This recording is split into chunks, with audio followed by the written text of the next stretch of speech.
kijkersstelling van deze week is: wij zijn bang voor spinnen.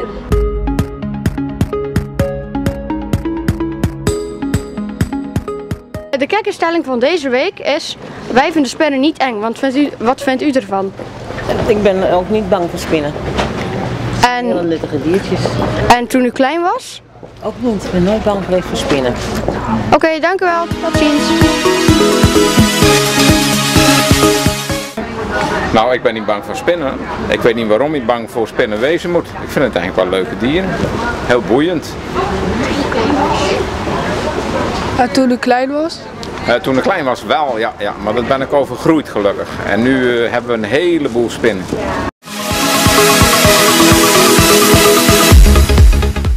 Nee.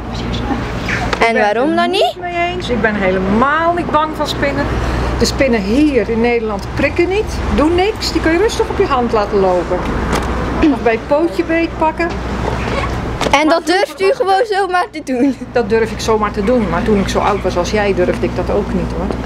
Oké. Maar nu wel. Ik vind een spin niet eng, zolang dat hij geen zwarte tartula, of hoe noemen ze dat, is.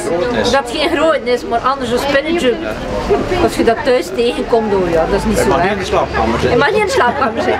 Dus u durft als de klein spinnetjes best wel zo bij zijn pootje op te pakken? Ja, dat vind ik niet erg. Dat weet ik niet. Dat weet ik niet.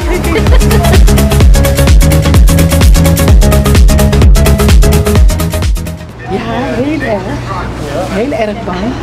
En waarom? Ja, ze zien er zo griezelig uit en dan roep ik meestal mijn man om te zeggen, kom even een spin vangen. Was u er vroeger ook al bang voor? Ja, het zijn oude kinderen eigenlijk.